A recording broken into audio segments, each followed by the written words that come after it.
Cette onde triangulaire est périodique de période 2 et vu que c'est un signal pair,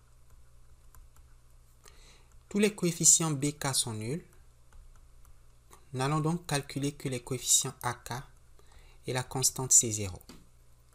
Donc la série de Fourier de x de t s'écrit C0 plus la somme quand k varie de 1 à l'infini de AK fois le cosinus, la fréquence angulaire oméga qui vaut 2π sur la période, vaut 2π divisé par 2, donc pi, et donc pi kt. La constante C0, c'est 1 sur la période fois l'intégrale sur une période, disons de moins t sur 2 à t sur 2, de x de t dt. C'est donc 1 divisé par 2 fois l'intégrale de moins 1 à 1 de x de t, c'est-à-dire 1/2 fois l'intégrale de moins 1 à 0 de cette fonction qui vaut moins t dans l'intervalle de moins 1 à 0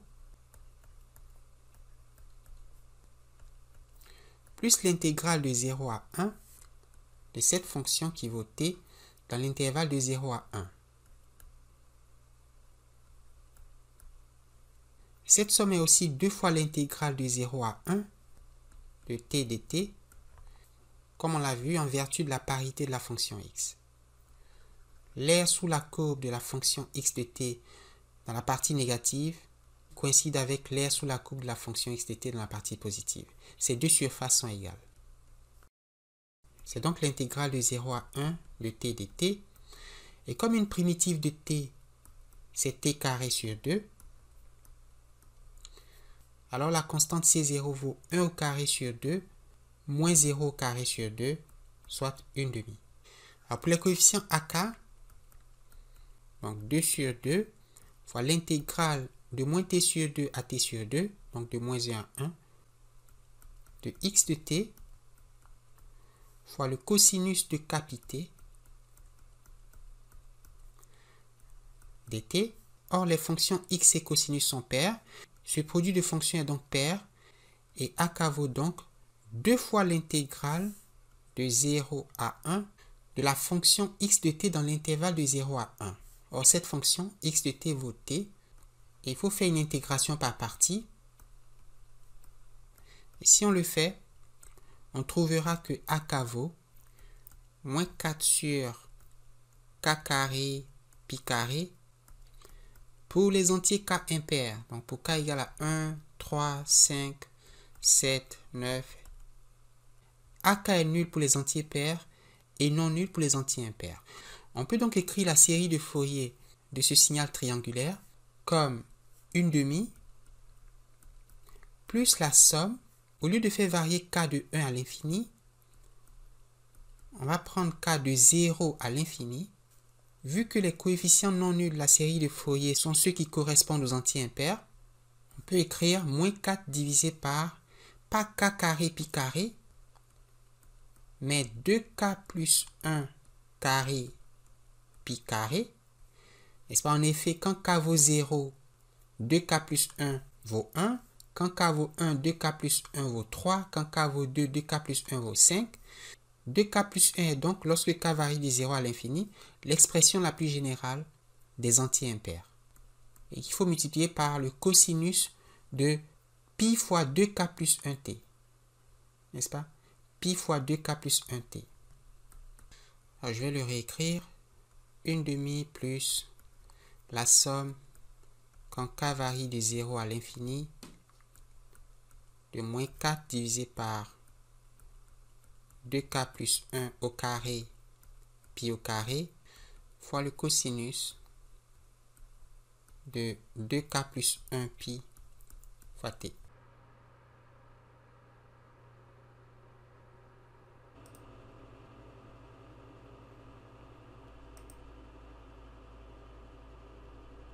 Alors, regardons quelques valeurs particulières du signal x. Que vaut x de 1? Sur mon dessin, la valeur de la fonction x au point t égale à 1, c'est encore 1. X de 1 égale à 1, x de 0 égale à 0, x de 4 égale à 0, x de 3 égale à 1, etc. Donc, on a x de 1 égale à 1. Ça, c'est d'une part. Mais si on prend la série de Fourier et que partout où on voit t, on remplace par 1, donc on a x de 1 égale 1 demi plus la somme quand k varie de 0 à l'infini de moins 4 sur 2k plus 1 au carré pi au carré fois le cosinus de 2k plus 1 pi. Or, comme 2k plus 1 est impair, le cosinus de 2k plus 1 pi, par exemple le cosinus de pi, le cosinus de 3 pi, le cosinus de 5 pi, et toutes ces valeurs sont égales à moins 1. Et donc x de 1 qui vaut 1, c'est aussi 1 demi plus la somme quand k varie de 0 à l'infini de moins 4 fois moins 1, donc le 4, divisé par 2k plus 1 au carré, pi au carré. Alors, on peut écrire 1 moins 1 demi. Si on fait passer la constante 1 demi à gauche, on va aussi isoler la constante pi carré. Donc, on a 1 sur pi carré fois la somme quand k varie de 0 à l'infini. Je vais même isoler la constante 4. Et la somme donc de 1 sur 2k plus 1 au carré. 1 moins 1 demi, c'est 1 demi. Si on divise des deux côtés par 4 sur pi au carré, cela revient à multiplier le terme de gauche par pi carré divisé par 4. Et le terme de droite devient égal à la somme quand k varie de 0 à l'infini de 1 sur 2k plus 1 au carré. Et on a donc montré que la somme quand k varie de 0 à l'infini de 1 sur 2k plus 1 au carré, eh bien c'est pi carré fois 1 divisé par 2 fois 4, soit pi carré divisé par 8. Et donc pi carré, c'est 8 fois la somme quand k varie de 0 à l'infini de 1 sur 2k plus 1 au carré, de sorte que pi, c'est la racine carrée de 8 fois la somme quand k varie de 0 à l'infini de 1 sur 2k plus 1 au carré.